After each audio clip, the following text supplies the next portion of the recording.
YouTube ચેનલમાં આપનું સ્વાગત છે। જય શ્રી કૃષ્ણ। મિત્ર, આજે આપણે બનાવીએ છીએ દાળ વડા। અને જો મિત્ર તમને મારા વિડીયો સારા લાગતા હોય તો લાઈક અને શેર જરૂરથી કરજો। અને હા મિત્રો, મારી ચેનલમાં નવા હોય અને હજી સુધી સબસ્ક્રાઈબ ના કર્યું હોય તો પ્લીઝ સબસ્ક્રાઈબ કરી દેજો। તો ચાલો બનાવીએ દાળ વડા। મિત્રો, દાળ વડા બનાવવા માટે મેં આ મગની ફોતરા વગરની દાળ લીધેલી છે। તમે ફોતરાવાળી દાળ પણ લઈ શકો છો અને ફોતરા વગરની દાળ પણ લઈ શકો છો। તો મિત્રો, આને મેં ગરમ પાણીમાં 4 થી 5 કલાક પહેલાં પલાળી દીધેલી હતી। અને આ મેં વજનમાં 200 ગ્રામ અને વજનમાં 200 ગ્રામ છે અને 1.5 કપ આ દાળ લીધેલી છે। એકદમ સરસ આવી રીતે ભાંગી જાય એવી રીતે પલળી જવી જોઈએ, આમ કટ થઈ જવી જોઈએ। એકદમ સરસ આપણી દાળ પલળી ગઈ છે। હવે આપણે આને મિક્સરની જારમાં, મીડિયમ મિક્સરની જાર આવે એમાં આપણે આને ક્રશ કરવાની છે।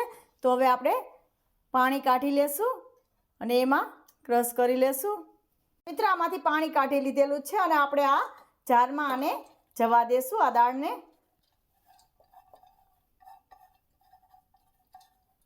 અને મિત્રો, આને અધકચરી આપણે વાટવાની છે, એકદમ ઝીણું નથી વાટવાનું। ચાલુ બંધ કરીને પલ્સ ઉપર જ આપણે આને વાટવાની છે। હવે મિત્રો, આ 2 મરચાં લીધેલા છે, આના નાના ટુકડા કરી લીધેલા છે। આ મીડિયમ તીખા હશે, એને એમાં જવા દઈએ। અને એક આદુનો ટુકડો લીધેલો છે, એને પણ એમાં જવા દઈશું। અને હવે આપણે એને વાટી લેવાની છે। તો હવે આપણે આને વાટી લેશું। આવી રીતે મેં સરસ દાળને વાટી લીધેલી છે, આવી રીતે સરસ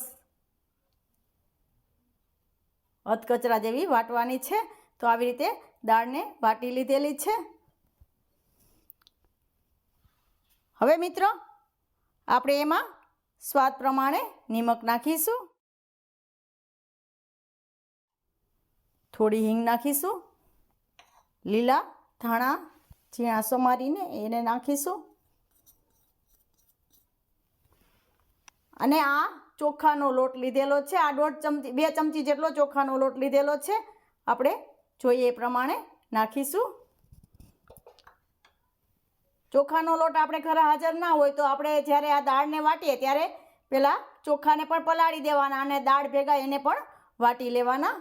ચોખાથી સરસ એકદમ ક્રિસ્પી આપણા ભજીયા તૈયાર થઈ જશે, દાળ વડા।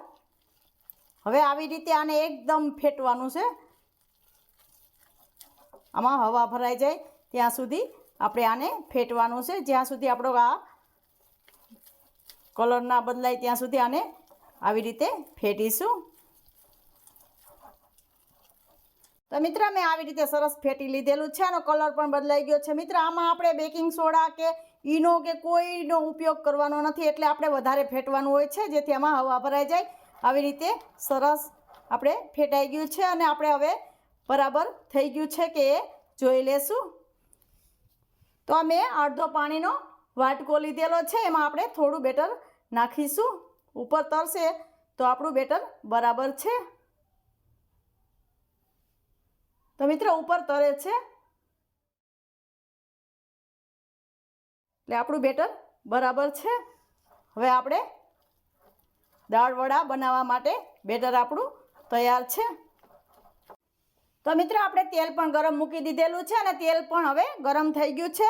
પછી આપણે આવી રીતે એમાં દાળ વડા મૂકતા જવાના છે। હાથેથી ફાવે તો હાથેથી, નહીંતર ચમચીથી પણ મૂકી શકો છો। આવી રીતે મીડિયમ ફ્લેમ ઉપર જ આપણે વડાને મૂકવાના છે।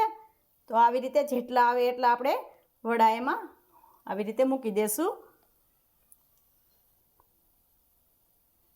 બેટર સરસ બન્યું હશે તો આપણા વડા પણ એકદમ સરસ થશે। અને આપણે આ 50% જ આપણે આમાં શેડવવાના છે। પછી આપણે હાઈ ફ્લેમ ઉપર કાઢી અને પાછા આને તળવાના છે। પહેલાં આપણે 50% બનાવી લેવાના છે। તો આવી રીતે આપણા વડા એમાં મુકાઈ ગયા છે। તો હવે એને 50% થવા દેશું।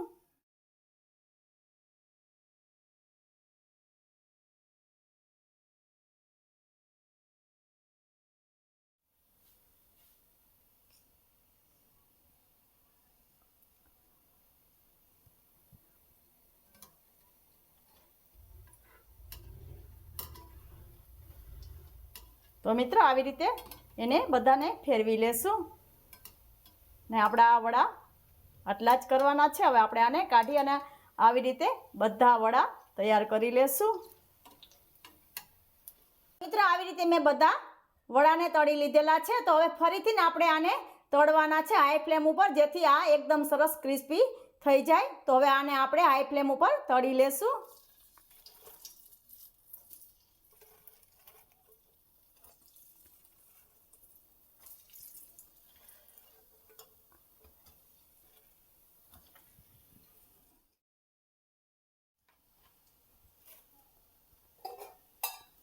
તો હવે આપણે આને ક્રિસ્પી થવા દેવાના છે। મિત્રો આ શિયાળામાં અથવા તો વરસતા વરસાદમાં ખાવાની ખૂબ મજા આવે એટલા મસ્ત આ ક્રિસ્પી વડા તૈયાર થાય છે અને ખૂબ હેલ્ધી હોય છે। મગની દાળના બનાવેલા છે એટલે ખૂબ હેલ્ધી હોય છે।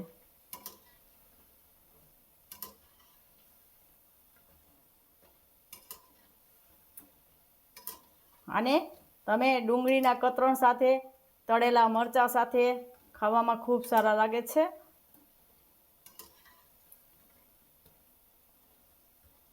તો આને ક્રિસ્પી થવા દેવાના છે।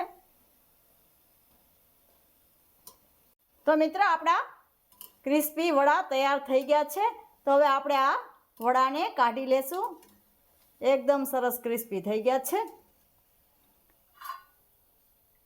અને મિત્ર વડા સાથે ખાવા માટે આ મરચાં લીધેલા છે, એને પણ એમાં તળી લેશું।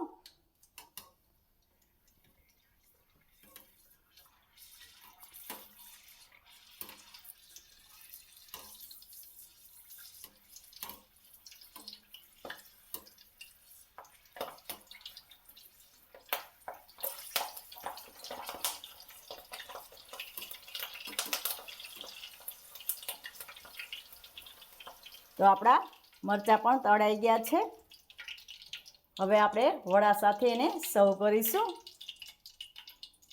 તો મિત્રો તૈયાર છે આપણા આ મગની દાળના દાળ વડા। હું આમાંથી તમને એક ભાંગીને પણ બતાવું છું। આવી રીતે સરસ ઉપરથી ક્રિસ્પી અને અંદરથી એકદમ મસ્ત સોફ્ટ આપણા દાળ વડા તૈયાર છે। તો મિત્રો આપણે આને મરચાં તળેલા મરચાં સાથે અને ડુંગળીની કતરણ સાથે સર્વ કરી શકીએ છીએ અને તમે ટમેટો કેચઅપ સાથે પણ સર્વ કરી શકો છો। આવી રીતે ડુંગળીની કતરણ સાથે પણ બહુ સરસ લાગે છે ખાવામાં।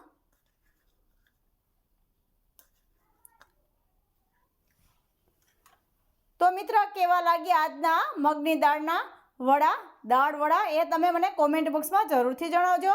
અને આવી જ નવી નવી રેસીપીઓ જોવા માટે મારી ચેનલને સબસ્ક્રાઈબ કરવાનું બિલકુલ ના ભૂલતા। ફરી મળીશું એક નવી રેસીપી સાથે, ત્યાં સુધી જય શ્રી કૃષ્ણ।